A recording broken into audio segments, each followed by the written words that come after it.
avec lequel on va vous montrer un petit peu comment on décompose nos exercices à pied avant de travailler nos chevaux en selle. Voilà, on remue. Voilà, alors, il y a différentes étapes. Commencer les exercices avec les chevaux, vraiment du passage. Et puis, les Espagnols ont pris aussi la sauce, ils l'ont développé, amélioré, et puis dans le cours d'Europe, ça a commencé à arriver un petit peu partout.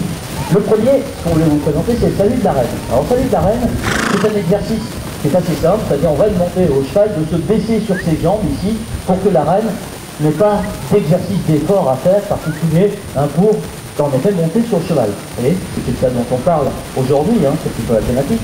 Le chevalier, pour le chevalier, le cheval, c'était tout. Ils étaient vraiment tous les deux en confiance, d'accord. Pour faire un chevalier, il faut un cheval, forcément, et pour la madame, ils sont tous les deux liés, tout chevalier, forcément, ça vient de là, et à la bataille, ça leur servait aussi. Mais ils s'en servaient, contrairement à ce qu'on pense souvent aussi pour la bourre, ils s'en servaient aussi pour la parade, pour aller traîner. Et puis, sur le champ de bataille, on leur apprenait aussi à se coucher, d'accord. Donc, on demande à nos chevaux de se coucher, donc, toi c'est l'arrière qui a plus de mal à tomber. Donc, on vient se planquer derrière, et une fois que la bataille est finie, hop, on monte sur le cheval et on est parti, d'accord. C'est ce qu'on imagine. Alors, il y avait à l'époque derrière tout tendu. C'est super dur à faire, mais au tout début, quand on travaille le cheval, ça donne ça. Ça fait regardez, hop, voilà. Et là, une fois qu'après, voilà, on lui propose des petits coups de pub. Donc ça, c'est très difficile à faire. Et si Cindy y arrive avec le pentor, ça sera le premier au monde à le faire. Le pentor, c'est pas fait du tout pour la cavalière. Voilà.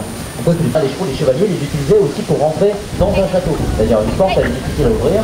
Donc on va utiliser les chevaux pour cabrer les chevaux et les placer cigognes blanches. Sur la porte. Voilà. Des cigognes blanches qui sont d'excellents voiliers. Alors je rappelle que celles-ci viennent tout juste d'avoir un an le 15 juin. Vous voyez, donc c'est vraiment tout récent. Alors forcément là, elles sont décalées légèrement par le vent. Vous voyez déjà notre Milan où il est monté, eh bien des cigognes bien fâchées dans une bonne thermique, c'est-à-dire de la chaleur et de l'humidité, elles sont capables de monter de 10 à 12 mètres secondes sans donner un seul coup d'aile, vous voyez. Voilà. Où est-ce qu'elle est? Elle est où? Où ça là? Je la vois pas.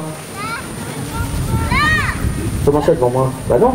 2, 4, 6, 7, il m'en manque une. Il m'en manque une. Elle devrait pas tarder. Ou elle va pas tarder à arriver. Elle est où? Eh ben là, Lou, t'es en retard, tout le monde t'attend. Allez, viens là. Voilà, et bien alors où t'étais passé, copine? C'est pas bien ça, Germaine. En tout cas, c'est avec toutes mes copines que s'achève notre présentation. J'espère que vous aurez passé un moment agréable et instructif en notre compagnie. En remerciant le travail de mes oiseaux, de nos dresseurs, Cindy, Jimmy, et puis en vous souhaitant évidemment d'excellentes bonnes journées. Donc on vous ouvre les portes et puis il y a les prochaines animations derrière. Merci.